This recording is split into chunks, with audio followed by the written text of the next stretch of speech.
इयत्ता 6वी मध्ये शिकत आहात आणि त्रिमितीय आकार हे प्रकरण तुम्हाला अवघड जाते का? कारण या वर्षीचा सिलेबस थोडासा चेंज झालेला आहे.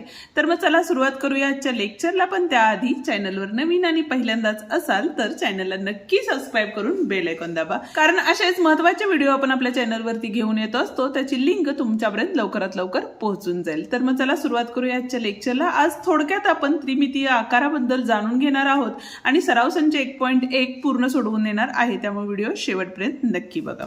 तर आता पहिली जी उजळणी आहे त्यामध्ये बघा तुम्हाला थोडेसे काय दिलेले आहेत या ठिकाणी. तर खालील वस्तूंचे आकार ओळखा आणि त्यांचे द्विमितीय व त्रिमितीय आकार असे वर्गीकरण करा. आता द्विमितीय आकार म्हणजे काय? तर द्विमितीय आकार म्हणजेच काय, ज्याला लांबी आणि रुंदी असते. ठीक आहे, म्हणजे हा जो आकार आला त्याला आपण काय म्हणतो, लांबी आणि रुंदी म्हणतो. ठीक आहे. त्रिमितीय आकार जे येतात त्याला काय होतं, तर त्याला लांबी, रुंदी आणि काय असते, उंची सुद्धा असते. या आकाराला त्रिमितीय आकार असे म्हणतो. म्हणजे एखादी जी वस्तू असेल ती त्रिमितीय आकारात येते. आणि जसं समजा खेळाचं ग्राउंड असेल, कॅरम बोर्ड असेल, या ज्या वस्तू आहेत, या ज्या गोष्टी आहेत त्या कशात येतात आपल्या, तर द्विमितीय मध्ये येतात. आता वर्गीकरण करायचं झालं तर आता या ठिकाणी बघा पहिल्या द्विमितीय आकारामध्ये कुठल्या कुठल्या गोष्टी येणार आहेत. तर आता या ठिकाणी जो आहे तो ढोल आहे. ढोलाला काय दिलेले आहेत बघा, तर वरती गोल आहे आणि खाली उभ्या दोन रेषा येत आहेत. म्हणजेच हा आकार कशात येणार आहे, तर त्रिमितीय आकारामध्ये येणार आहे. टेबलाचा पृष्ठभाग आहे, टेबलाचा पृष्ठभाग घेतला तर तो द्विमितीय आकारामध्ये येणार आहे, कारण याला लांबी आणि रुंदी असणार आहे. ठीक आहे. पिपाणीचा जर विचार केला तर ती त्रिमितीय आकारामध्ये येणार आहे. त्याच पद्धतीनं कॅरम बोर्डचा आपण विचार केला तर कॅरम बोर्डला लांबी आणि रुंदी आहे, त्यामुळे ती द्विमितीय आकारात येणार आहे. हार्मोनियम हे त्रिमितीय आकारात येणार आहे. रस्ता द्विमितीय, खेळाचे ग्राउंड, मैदान म्हणतो आपण त्याला, ते सुद्धा द्विमितीय मध्ये येणार आहे. आणि भोवरा जो आहे तो त्रिमितीय आकारामध्ये येणार आहे. हा होता आपला पहिला तक्ता. जाऊया आता दुसऱ्या तक्त्याकडे आणि त्याचबरोबर आपण सराव संचही पूर्ण सोडवून देणार आहोत. ठीक आहे. आता या ठिकाणी बघा नाव दिलेले आहेत, आकृती दिलेली आहे, शिरोबिंदांची संख्या दिलेली आहे आणि बाजूंची संख्या दिलेली आहे. ठीक आहे. आता हा जो आहे तो आहे आपला त्रिकोण. ठीक आहे. त्रिकोणामध्ये काय आहेत बघा इथं, तर 3 शिरोबिंदू. शिरोबिंदू म्हणजे काय, ज्या दोन रेषा एकमेकांना जोडल्यानंतर जो बिंदू तयार होतो त्या बिंदूला आपण शिरोबिंदू असं म्हणतो. किती आहेत, 3 आहेत. ठीक आहे. बाजू किती आहेत बघा, ही एक बाजू आहे, ही एक आहे, ही एक आहे, म्हणजे 3 बाजू आहेत. ठीक आहे. त्याच्यानंतर बघा इथं चौकोन आहे. चौकोनाचे कोण किती असतात, म्हणजे शिरोबिंदू किती असणार आहेत, 4 असणार आहेत. बाजू सुद्धा ह्याला किती असणार आहेत, 4 असणार आहेत. हा आहे आपला 5 कोणांचा पंचकोन. कोण 5, म्हणजे शिरोबिंदू सुद्धा किती असणार आहेत, या ठिकाणी 5 असणार आहेत. बाजू किती असणार आहेत, 5च असणार आहेत. हा आहे षटकोन. षटकोन म्हणजे काय, तर 6 कोण असतात त्याला. ज्या वेळेला 6 कोण असतात त्यावेळेला शिरोबिंदू हे 6 असतात आणि बाजू सुद्धा 6 असतात. ओके. आणि नंतरचा आहे आपला सप्तकोन. सप्तकोन म्हणजे काय, सप्त म्हणजे 7, तर इथे येणार आहे 7 आणि बाजू सुद्धा 7 येणार आहेत.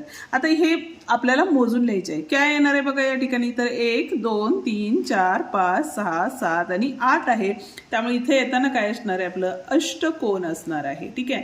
अष्ट म्हणजे 8 आणि शिरोबिंदू सुद्धा 8 असणार आहेत आणि बाजू सुद्धा किती असणार आहेत, त्याला 8 असणार आहेत.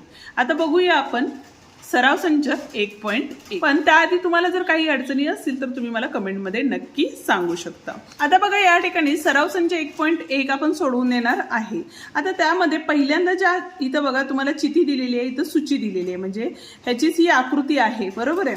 इथं चिठी आहे, इथं सूची आहे, इथं सुद्धा चिठी आणि इथं सूची दिलेली आहे. म्हणजे एक थोडक्यात म्हटलं तर ही काय असणार आहे, तुमची रफ आकृती असणार आहे आणि ही काय असणार आहे, तुमची चांगली, म्हणजेच जी नवीन तयार झालेली आकृती आहे या आकृतीवरून ती आकृती या ठिकाणी असणार आहे. ठीक आहे. आता या ठिकाणी बघा तळाचे पृष्ठ हे काय दिलेले आहे, या ठिकाणी तळाचे पृष्ठ हे काय आहे, त्रिकोण आहे, म्हणजे इथं त्रिकोणी आली. बरोबर आहे. ह्याचे पृष्ठ सुद्धा त्रिकोणी आहे, त्यामुळे इथं त्रिकोणी आले. आता ह्याचे पृष्ठाचा जर विचार केला तर इथं काय असणार आहे बघा, तर चौकोनी असणार आहे. बरोबर आहे.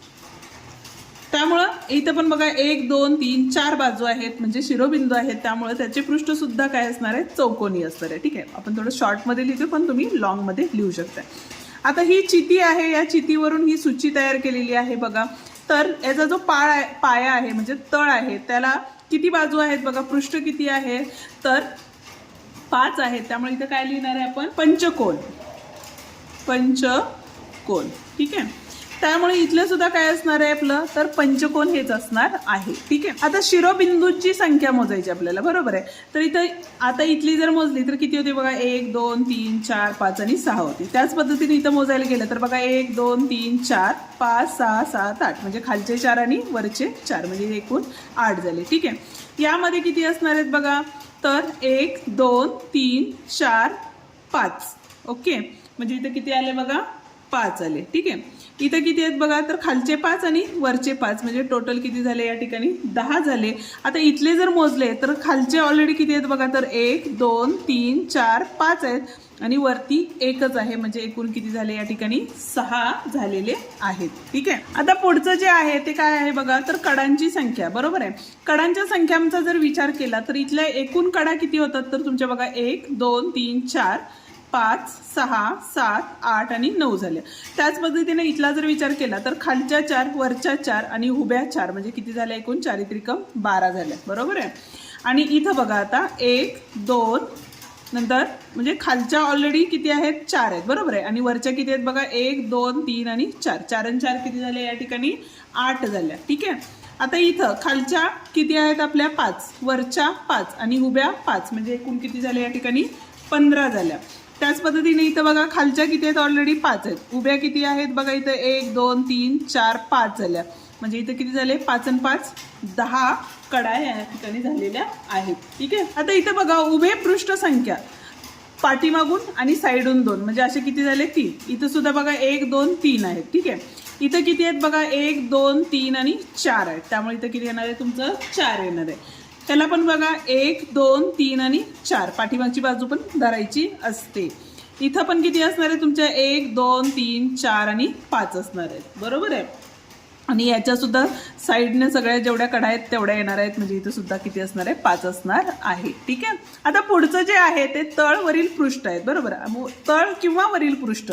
आता या ठिकाणी बघा इथला एक तळ आहे आणि हा वरचा पृष्ठ आहे म्हणजे एकूण किती झाले, 2 झाले.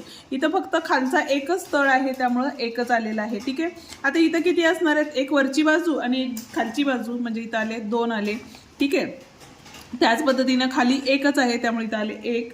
नंतर इथं बघा खालचा 1 आणि वरचा 1 म्हणजे इथं आले 2 आणि इथं फक्त खालची बाजू आहे, वरती त्रिकोणी आहे म्हणून इथं आले 1. ठीक आहे. हा टेबल समजला का? समजला असेल तर कमेंटमध्ये नक्की सांगा. जाऊया आता दुसऱ्या प्रश्नाकडे. आता पुढचा म्हणजे दुसरा प्रश्न जो आहे तो काय सांगितलाय बघा, तर परिसरात दिसणाऱ्या आकारांची नावे लिहून सारणी पूर्ण करा आहे. ठीक आहे. आता जसं हे मंदिर आहे पण आकार कशाचा आहे, शंकूचा आहे, बरोबर आहे.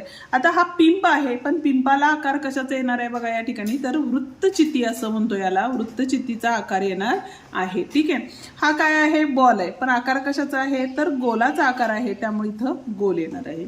पुढची जी आकृती आहे ती परत बघा शंकू आकाराची आहे, खाली गोल आहे, वरती काय आहे, शंकूचा आकार आहे त्यामुळे या ठिकाणी परत एकदा काय असणार आहे, शंकू असणार आहे. आणि आता ही आकृती कोणती ते तुम्ही मला कमेंटमध्ये नक्की सांगणार आहात. आजचा व्हिडिओ तुम्हाला कसा वाटला ते कमेंट करून नक्की सांगा. आणि व्हिडिओ आवडला असेल तर व्हिडिओला लाईक शेअर आणि कमेंट करायला विसरू नका. आणि त्याचप्रमाणे जर चॅनलवर नवीन आणि पहिल्यांदाच असाल तर चॅनलला नक्की सबस्क्राईब करून बेल आयकॉन दाबा. धन्यवाद.